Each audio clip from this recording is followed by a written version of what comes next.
The palace of King Ahasuerus pulsed with life. It was a spectacle of opulence. Rich tapestries adorned the walls, woven with gold and silver threads. The gardens overflowed with exotic blooms, their sweet fragrance carried on the warm breeze. Fountains of sparkling wine flowed freely, a testament to the king's boundless wealth and power.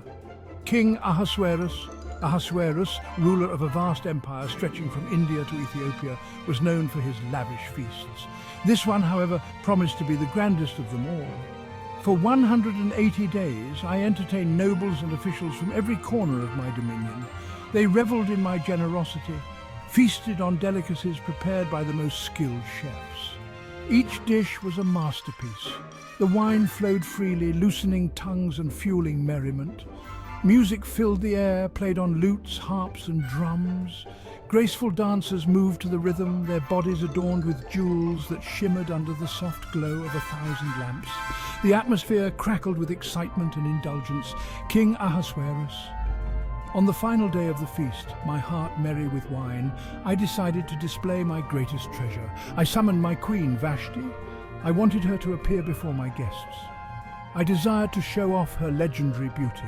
Vashti, known throughout the land for her grace and elegance, was to be the crowning jewel of my opulent celebration.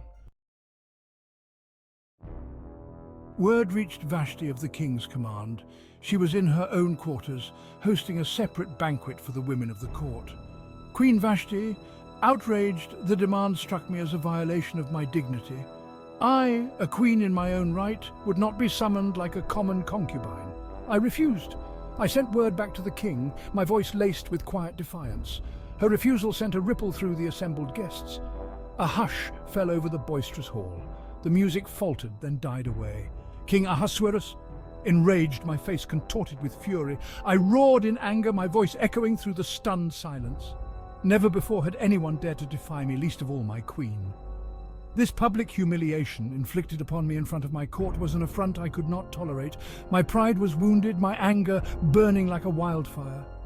The festive mood evaporated, replaced by a palpable tension that hung heavy in the air.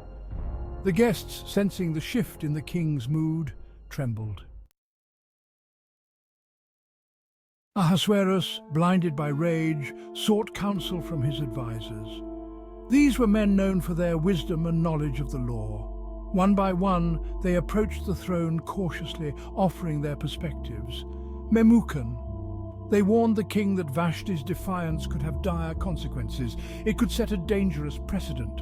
Other wives, emboldened by the queen's actions, might defy their husbands. The very foundation of the empire, they argued, rested upon the obedience of women. They proposed a solution. Vashti must be punished. She must be stripped of her royal title. This, they believed, would serve as an example. It would deter other women from challenging their husband's authority. King Ahasuerus. My judgment clouded by anger, I agreed. A royal decree was drawn up. It proclaimed that Vashti would be banished from my presence. She would no longer be queen.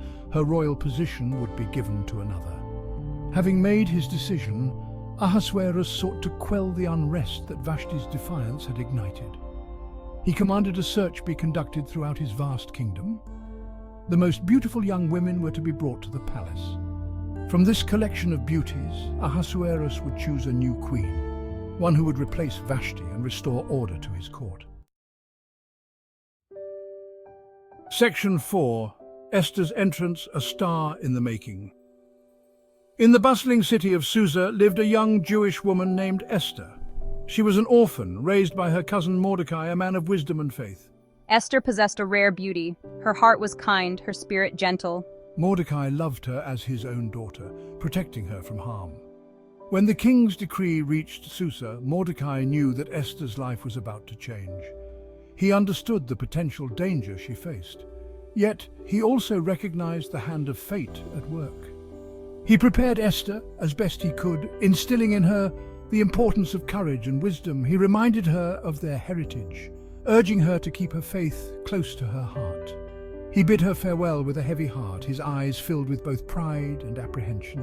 Esther, along with countless other young women, was taken to the palace. She found herself thrust into a world of luxury and intrigue. The palace was a labyrinth of corridors and courtyards, filled with the whispers of servants and the soft strumming of lutes. The air was thick with the scent of exotic perfumes and the murmur of voices speaking in unfamiliar tongues. Image caption: a young Esther, her beauty evident even in her simple attire, bids farewell to her beloved cousin Mordecai, her eyes reflecting both fear and determination. Section 5. Unveiling Beauty. Esther's preparation and presentation.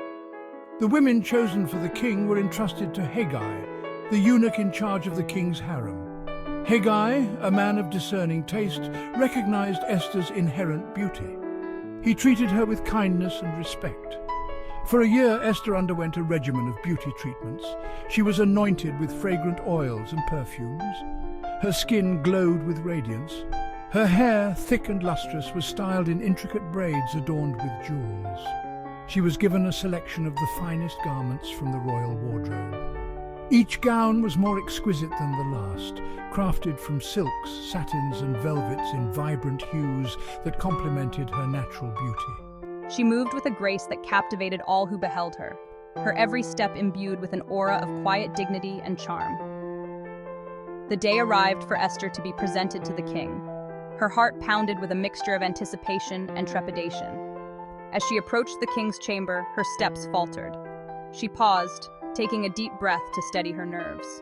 She reminded herself of Mordecai's words, drawing strength from his unwavering belief in her. Image caption: Esther, adorned in a magnificent gown, her hair adorned with jewels, stands before a polished silver mirror, her reflection revealing a beauty that is both regal and captivating.